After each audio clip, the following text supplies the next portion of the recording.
10편에서 보겠습니다. 구약성경 10편 101편.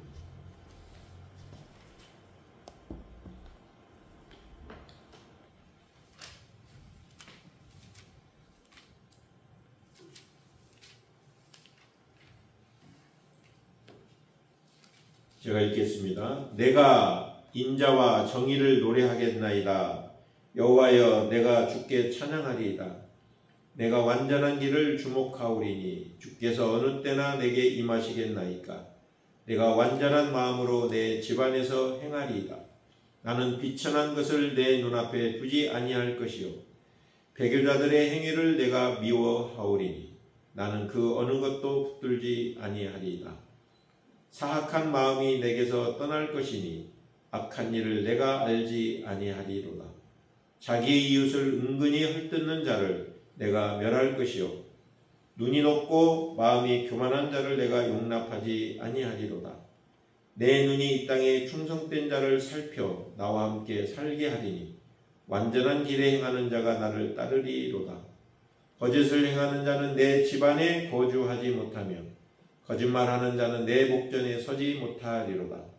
아침마다 내가 이 땅의 모든 악인을 멸하리니 악을 행하는 자는 여호와의 성에서 다 끊어지리로다.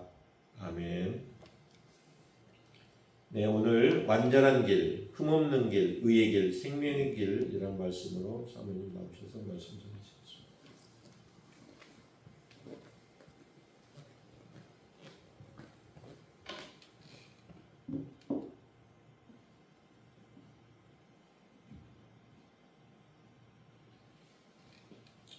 기도하시겠습니다.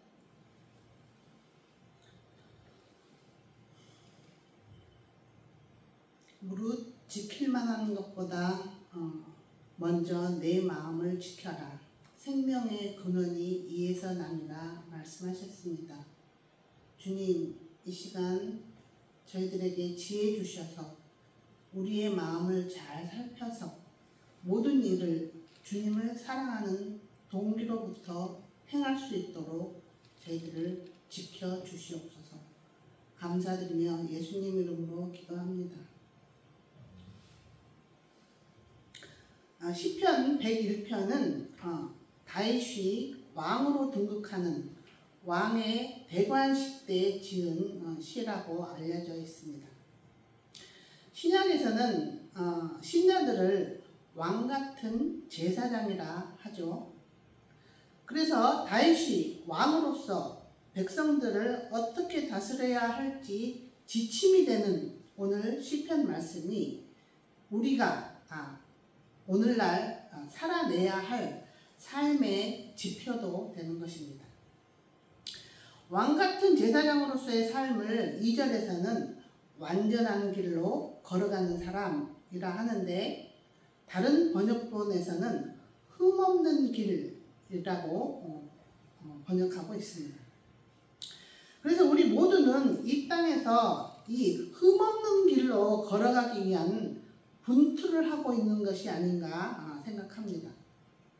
주님께서도 우리로 점도 흠도 없이 거룩하게 사는 것을 그 무엇보다도 원하신다고 하지 않습니까? 이 길이란 쉽게 말해서 우리의 지성, 정서, 의지가 발현된 삶의 행동, 양식이라고 말할 수 있는데 흠없는 길, 온전한 길은 또 다르게는 의의 길, 생명의 길이라 바꿔 말할 수 있습니다. 이 완전한 길이란 간단하게 말해서 내 모든 것을 다하여 하나님을 사랑하고 이웃을 내 몸처럼 사랑하고 사는 삶을 의미합니다. 이웃을 내 몸처럼 사랑하라는 뜻은 이웃을 나와 운명을 같이 할 한 몸 공동체로 보고 나를 사랑하듯 이웃을 사랑하는 것을 의미해요. 그래서 나의 가장 가까운 이웃은 첫째로는 배우자가 되는 것이죠. 부부를 한 몸이라 그러지 않습니까? 그래서 교회는 기본적으로 공동체를 말하는데 공동체로 말을 하는데 그 공동체의 기본 단위가 바로 부부라는 것이죠. 여하튼 사람들이 이렇게 일반 사람들이 추구하는 것이 얼핏 생각하면 돈이고 쾌락인 것 같은데, 인생이란 무엇일까를 좀 더 진지하게 생각하는 사람들, 특히 하늘을 본향으로 삼고 있는 사람들의 내면 깊숙이는 이런 욕구가 있지 않나 생각됩니다. 즉, 내 모든 것을 다 바쳐 누군가를 사랑하고 싶은 욕구, 누군가에게 목숨을 다하여 충성하고 싶은 욕구, 세상에 조금이라도 봉사하고 살고 싶은 욕구, 그런 욕구가 바로 그것입니다. 그래서 사랑하는 로미오가 죽었는데 이 땅에 혼자 살아 뭐하나 하며 줄리엣도 따라 죽을 수 있는 것이고, 자기가 섬기는 군주를 위해 목숨을 바치는 햇사람 우리아와 같은 신하도 있는 것이며, 의사와 신학자로서 슈바이처처럼 아프리카 오지에 가서 사람들을 돕는데 자신의 일생을 바치는 사람도 있게 되는 거죠. 창조주 하나님께서 이 우주 만물과 인간을 창조하시면서 그것을 창조 질서로 세팅해 놓아서 그런 거예요. 더불어 인간도 그렇게 하나님을 사랑하고 사람들을 돕고 살아야 참된 만족과 기쁨을 느끼게끔 셋업되어 있는 거겠죠.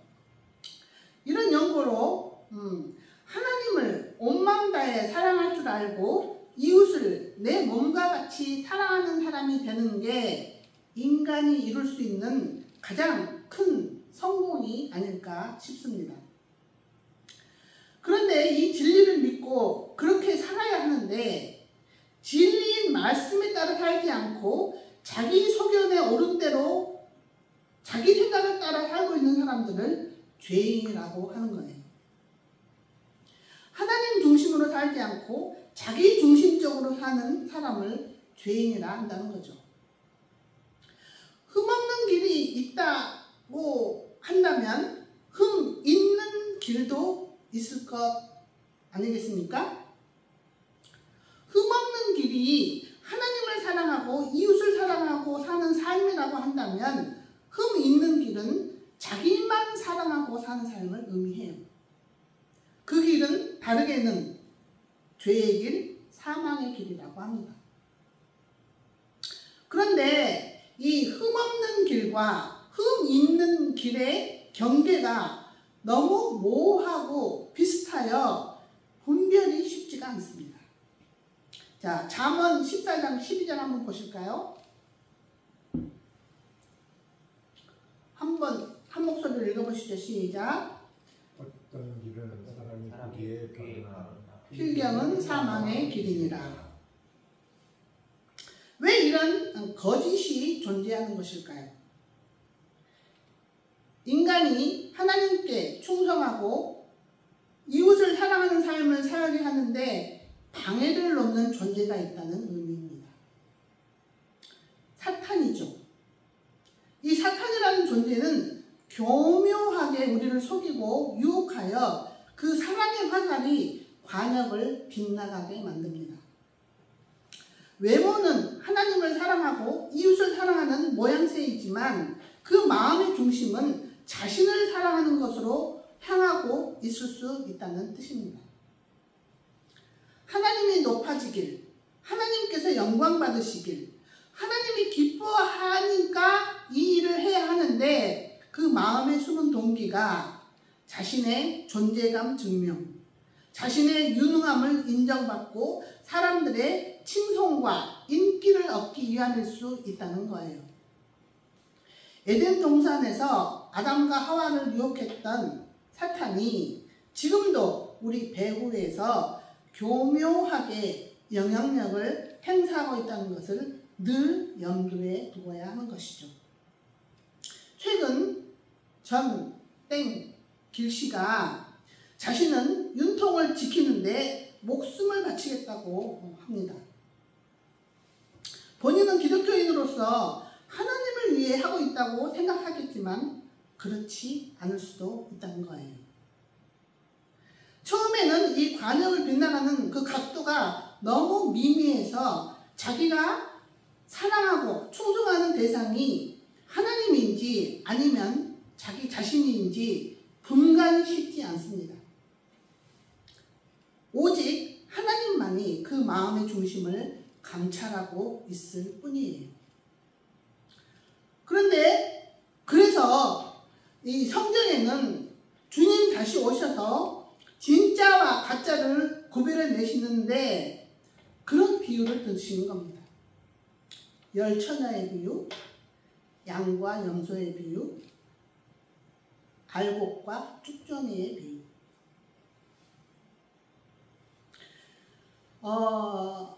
미련한 처녀, 지혜로운 처녀, 겉으로 보기에 비슷합니다. 똑같이 등불을 준비하고 신랑 다시 오기를 기다리는 처녀들입니다. 양과 염소, 뿔 두 개 달린 거, 생긴 거 비슷합니다. 쭉정이와 알곡, 처음에 자랄 때는 무엇이 알곡인지 쭉정인지 분간이 쉽지 않아요. 똑같이 생겼어요. 그런데 주님 다시 오셔서 주님 재림 시 성령님과 친밀한 사귐과 교제가 꾸준하게 있었느냐의 여부로 어리석은 처녀와 지혜로운 처녀로 구분되어지고 성령님의 인도하심에 순종했느냐의 여부로 양과 염소가 나눠지며 성령의 열매가 있느냐 없느냐로 알곡과 쭉정이로 판명되는 것이죠. 그래서 주님과 성령님과 친밀한 사귐과 교제, 하나님의 말씀에 성령님의 인도하심에 순종, 사랑, 희락, 충성, 온유, 절제 같은 성령의 열매는 진짜와 가짜를 구분짓는 중요한 분기점인 것을 인지해야 할 것입니다. 더불어서 이 말씀은 우리가 진짜가 되기 위해서는 이 말씀의 씨앗, 새 마음이신 성령으로 거듭나는 것이 먼저 필요하다는 것도 말해줍니다. 예레미야 24장 7절 한번 보시죠. 내가 여호와인 줄 아는 마음을 그들에게 주어서 그들이 전심으로 내게 돌아오게 하리니 그들은 내 백성이 되겠고 나는 그들의 하나님이 되리라. 여기는 뭐 빨간 그 하이라이트가 안 됐는데 내가 마음에다 빨간 하이라이트를 했습니다. 우리가 세상을 사랑하는 데서 떠나 전심으로 온전한 마음으로 하나님을 사랑하는 대로 돌이켜야 하는데 새 마음이신 성령이 우리 안에 오셔야 가능하다는 뜻입니다. 오늘 본문 1절 말씀이 바로 이 의미를 말하고 있어요.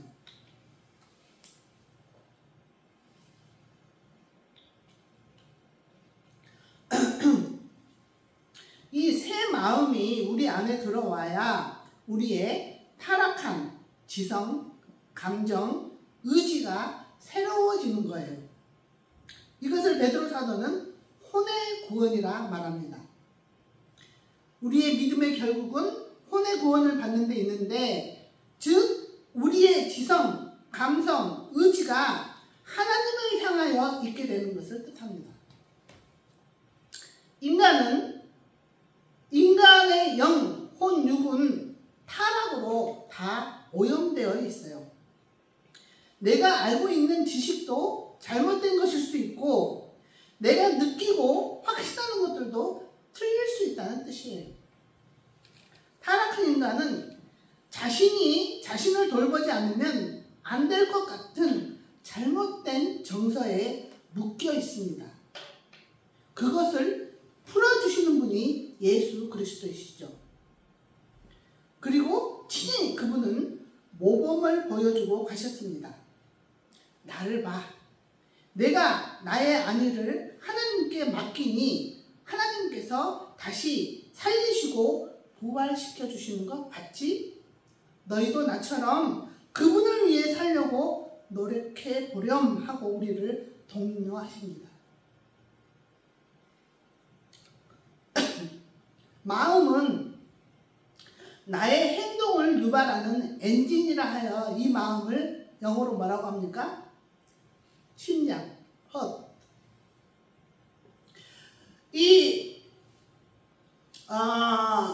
우리가 흠없는 길을 걸어가는 데 있어 이 마음의 변화가 먼저이고 핵심이라는 뜻입니다. 이 마음의 변화 없이 비슷한 외모와 행동을 성경에서는 외식이라 합니다. 외식의 원어의 의미는 연극, 연기자라는 뜻이 있습니다. 이 연극의 특징은 내 마음, 내 생각, 내 감정, 내 의지가 없는 것입니다. 없어도 돼요. 짜여진 각본에 의해 말하고 흉내만 내면 되는 거예요. 그런데 하나님은 이런 외모는 볼품없고 초라해도 되는데 마음은 있어야 한다고 말씀하시는 거예요. 진실한 마음이 없는 사람, 충성, 헌신을 부담스러워하세요. 제가 선교사 훈련원에 제가 중국 선교사 훈련원에서 훈련받고 있을 때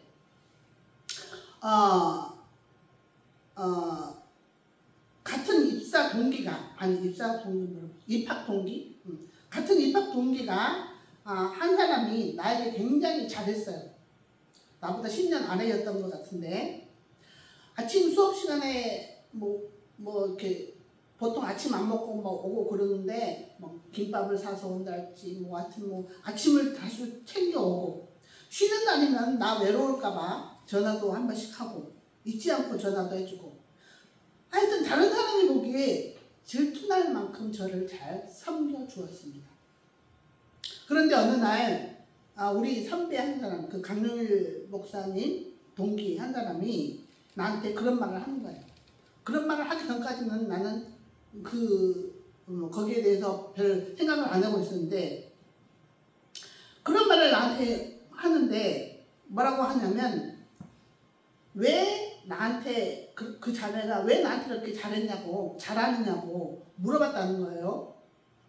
왜 전혜성 선배님한테 그렇게 잘하냐고.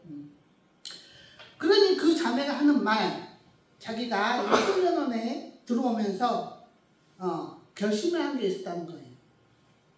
섬기는 훈련을 한번 해보자. 그 타겟이 나였던 거죠. 왜? 내가 과거라서. 그 말을 듣는데 이상하게 마음이 상하고 기분이 언짢았어요. 마음이 담기지 않는 섬김을 받는 느낌. 왜 하나님께서 천천의 재물을 기뻐하시지 않으시고 너의 마음이 내게 돌아오는 것을 원한다 하셨는지 이해가 조금 가더라고요.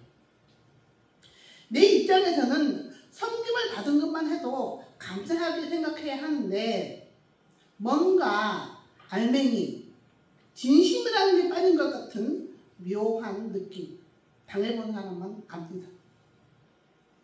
사람은 자기의 유익을 구하지 않는다고 하는데 그 자매의 섬김은 나를 위해서라기보다는 자기 의의를 쌓기 위함이 더 컸지 않나 싶어요.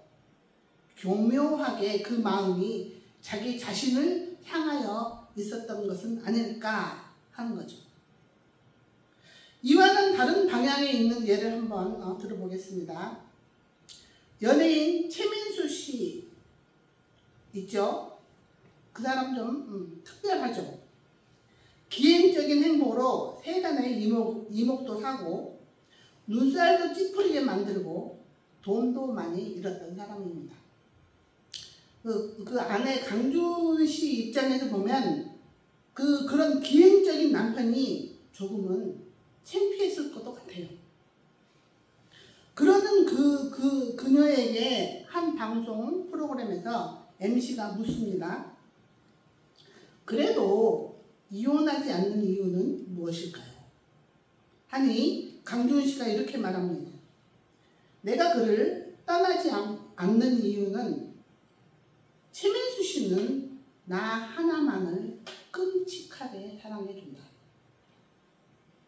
외모는 비록 모자라는 것 같고 괴상한 것 같지만 최민수 씨의 가장 소중한 보물인 마음이 아내 강준을 향해 있었기 때문에 흔들거리고 덜컹거리지만 그 가정이 깨지지 않고 끝까지 함께 갈 수 있었던 거라고 생각합니다.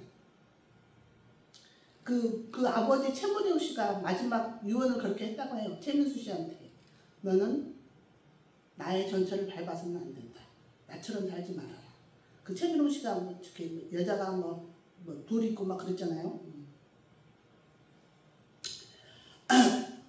우리의 마음이 하나님을 향하여 있느냐 세상을 향하여 있느냐가 우리가 의의 길을 걷고 있느냐 죄의 길을 걷고 있느냐의 분기점으로 자리하고 있는 것입니다.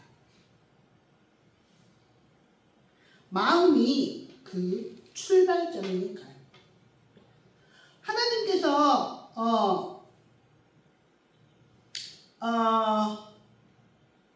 그 선한 행실도 악한 행실도 모두 이 마음이 어디를 향하고 있느냐에 따라 결정된다고 하세요.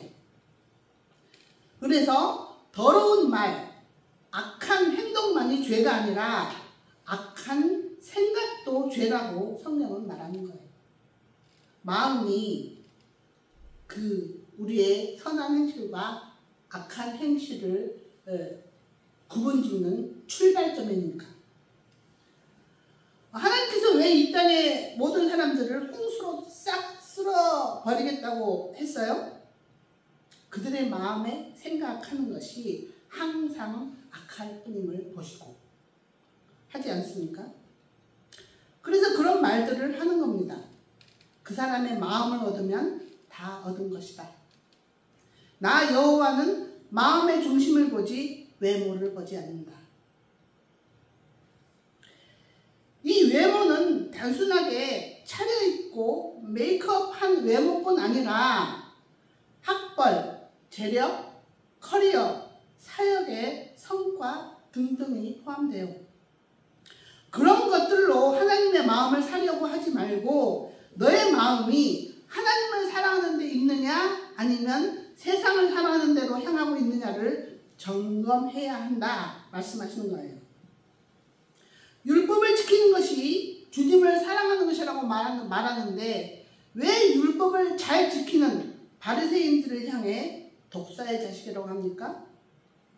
마음이 돌아오지 않았기 때문이에요. 그들의 마음이 아직 세상에 있다는 것을 꼬집는 거죠.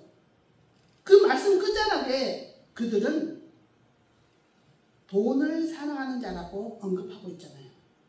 마음이 아직 세상에 있다는 거예요.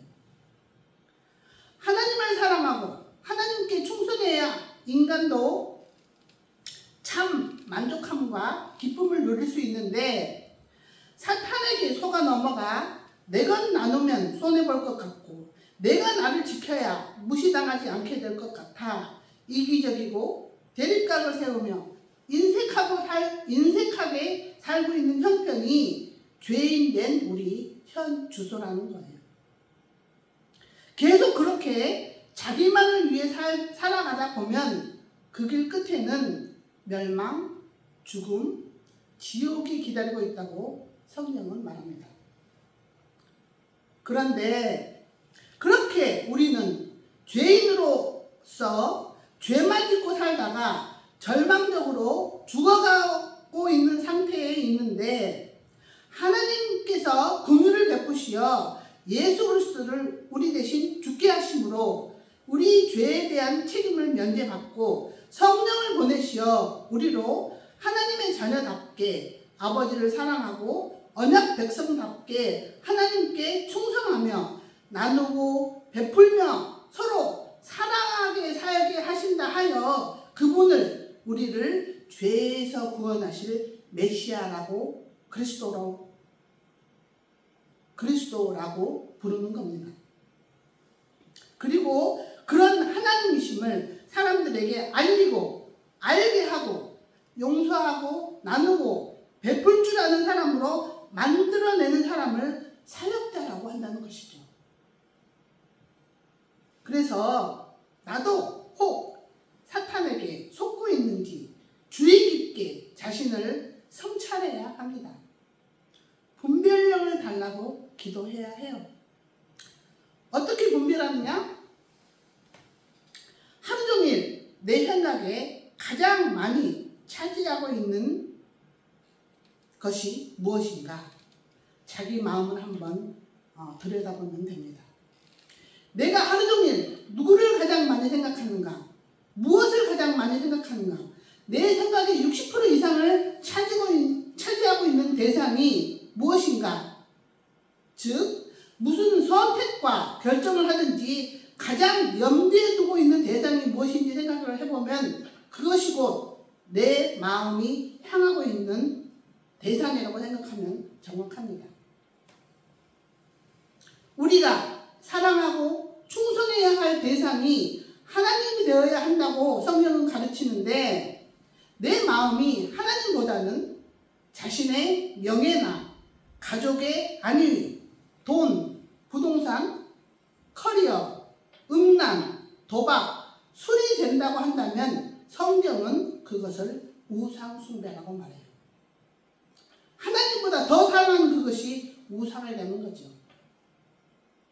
심지어는 사역도 여기에 포함될 수 있어요.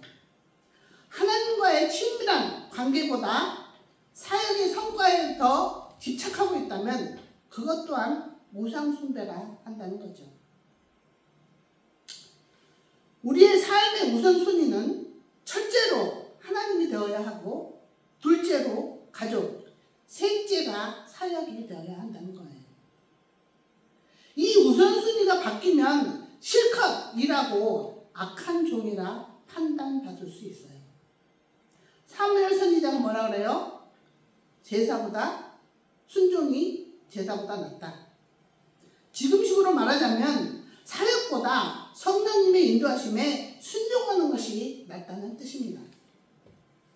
그리고 또 한 가지, 내가 사탄의 영향력 아래에 있다는 것을 알아차릴 수 있는 증상들이 있는데 그 증후는 하나님보다 세상을 사랑하게 되면 의롭게 사는 것과는 반대의 방향으로 흘러가고 있는 것을 본 것입니다. 시편 기자는 101편 후반부에서 비천한 행동을 하는 자, 배교자, 이웃을 은근히 헐뜯는 자, 교만한 자, 거짓말하고 거짓으로 행하는 악인들을 멸하고 성 안에서 다 쫓아낼 거라고 말합니다. 왕같은 제사장인 성도가 이 땅에서 해야 하는 일이 그거죠. 죄를 없이 하고 의롭게 살게 하는 것. 그게 제사장이 하는 역할인 거예요. 예를 들면 어떤 사람의 마음이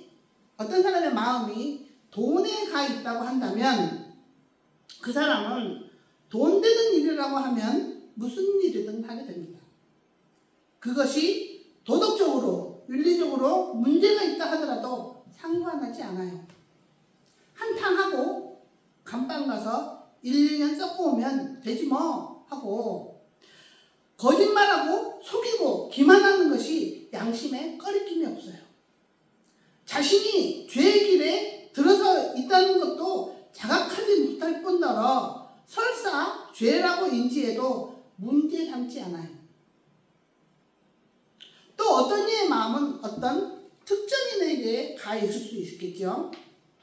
부모가 될 수 있고 배우자가 될 수 있고 자녀가 될 수도 있습니다. 확률적으로는 자녀가 될 가능성이 가장 많습니다. 무슨 일을 도모하고 꾀하는 일이 그 특정인에게 유익이 돌아갈 것을 계산하고 행동하는 거예요. 그렇게 된다면 그 특정인이 그 사람에게는 우상이 되는 겁니다. 그렇게 살고 있는 사람은 결국 우상 숭배의 죄를 양산하고 있는 중인 거죠. 그래서 하나님을 사랑하는 사람은 의롭게 사는 것과 깊이 연관되어 있어요. 다윗도 시편 23편에서 그렇게 말하지 않습니까? 그분이 내 혼을 소생시키시고 그의 이름을 위하여 나를 의의 길들로 나를 인도하시는도다. 예수님도 또한 그렇게 말씀하시죠. 가늠한 여자에게 이제부터 다시는 죄를 짓지 마라 하시면서 이렇게 말씀하십니다. 요한복음 8장 12절. 예수께서 또 말씀하여 이르시되 나는 세상의 빛이니 나를 따르는 자는 어둠에 다니지 아니하고 생명의 빛을 얻으리라. 자, 이 어둠에 다니지 아니한다 말이 바로 그 뜻이에요. 죄의 길을 걷지 않는 것. 천천의 제물을 드리면서도 그 마음이 세상에서의 윤택함을 얻기 위한 동기라면 나는 지금 우상 숭배의 죄를 짓고 있지는 않은지 자신을 돌아봐야 합니다. 정리하자면 외모는 선이라 하나님을 위해서 하는 일이라 할지라도 그 마음의 동기가 자신의 명예에 가 있고 재물에 가 있고 자녀의 안녕을 도모하는 데 가 있다고 한다면 그 일은 죄인인 자신을 위하여 하는 일이라 악이라고 판결하신다는 뜻이에요. 우리는 분별력이 필요해요. 다윗처럼 자신에게 정직한 마음을 새롭게 해달라고 깨어 기도하는 것이 필요하다는 것이죠. 우리의 마음은 본질적으로 타락했기 때문에 내 마음의 동기를 깊이 성찰하고 생각을 고쳐먹고 절제하지 않으면 스스로는 하나님의 일을 하고 있다고 속고 있을 수 있다는 것을 기억해야 합니다. 겉모양은 선이라 할지라도 실제로는 악을 행하고 있을 수 있다는 거예요. 아나니아와 삽비라가 이런 분별력을 갖지 못해 재산의 반을 헌금하고도 사탄의 종로로 탄다하며 내쳐진 것 아니겠습니까? 이 부분은 하나님을 사랑해서도 아니고 교회에 유익을 주기 위해서도 아니라고 생각합니다. 자기들의 명성을 위해서 바쳤기 때문에 성령님의 책망을 받은 것이에요. 당시 바나바가 교회를 위해 자기의 전 재산을 교회에 헌금함으로써 사람들에게 인정받는 그 명성이 부러워서 자신들도 그렇게 헌신하고 그 명성을 사고 싶었던 것 뿐이죠.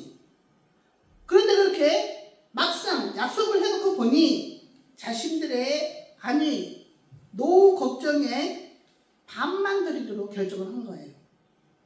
물론 반만 드려도 됩니다. 솔직하게 생각해보니 반만 드려야 되겠습니다 하면 되는데, 문제는 나도 이렇게 교회를 위해 전 재산을 다 헌신했다 하는 명성을 포기하지 못해 거짓말을 했다는 거가 문제가 되는 겁니다.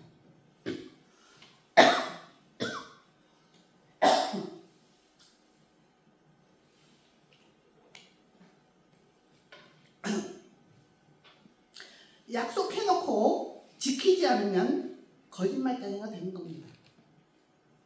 그래서 여러분은 거짓말하는 것을 가볍게 생각해서는 안 됩니다. 계시록에 보면 지옥 가는 죄의 목록 중에 거짓말이 들어있어요. 아나니아와 삽비라는 그들의 마음이 자신의 명예를 향하여 있었기 때문에 죄를 양산하게 된 것이죠. 자신들의 입만 조심하면 아무도 모를 것이라 생각했겠죠. 어리석고 무지한 거예요. 마치 어린아이가 숨바꼭질 할 때 자기 눈만 가리고 나 없다 하고 있는 것과 같아요. 성령님은 다 보고 있는데 무소부지한 무소부지 맞나? 무소부지 맞나? 하여튼 어디에나 계시고 모든 걸 알고 계시는 성령님이 계시다는 사실을 잊고 있었던 거죠. 남자들은 자기가 똑똑하다고 착각하면서 아내들을 속이려고 하는데 여자들은 다 촉이 있습니다. 거짓말하는 거 다 티나요. 그럴 바에 차라리 솔직하고 투명하게 살면 떳떳함과 당당함으로 살 수 있을 것인데 거짓말하는 습관이 내 몸에 익숙해져서 바뀌기가 쉽지가 않아요. 이것도 기도해야 합니다. 주님, 나도 모르게 습관적으로 거짓말을 하는 것 같아요. 저 거짓말 안 하고 싶어요. 안 하게 좀 도와주세요 하고 기도해야 해요. 거짓말하는 것과는 조금 다른 문제이지만 하나님의 뜻대로 사는 것이 우리 힘으로 안 된다는 것을 보여주는 한 예로 제 이야기를 한번 해보겠습니다. 제가 제 인생에 큰 소용돌이가 몰아칠 때 성경을 읽다가 하나님을 만나고 새벽 기도가 나가고 싶은 마음이 생겼습니다. 그때까지는 무슨 새벽 기도 감히 연간hun신 꿈도 못 꿀 그런 믿음의 수준이었는데 우리의 생사 화복이 다 주님의 손안에 있다는 것을 제가 몸소 체험하고 나니까 무슨 일을 하기 전에 기도해야 되겠다는 생각이 가장 먼저 들더라고요. 그 전까지는 진짜 새벽기도 생각조차도 못했는데 하나님을 만나고 나서 그렇게 변화가 되는 것을 경험했습니다. 그런데 잠이 많은 저에게 새벽 4시에 일어나는 건 무척이나 어려운 일이었습니다. 알람을 맞춰놓아도 일어나기가 너무 힘들어 그 알람 끄고 다시 자기가 일쑤였습니다. 그러다가 하루는 이렇게 기도했어요. 주님, 저 제발 새벽기도 좀 나가게 해주세요. 이러고 주님께 투정을 부렸습니다. 그러더니 그 다음날 새벽에 기적이 일어났습니다. 이렇게 등산 갔다 오면 이렇게 바람을 이렇게 슉 하는 거 있죠? 그 강도보다는 조금 약하게 바람으로 제 옆구리를 툭툭 찼습니다. 그래서 제가 일어나면서 피식 웃었습니다. 주님이시군요. 성령님이시군요.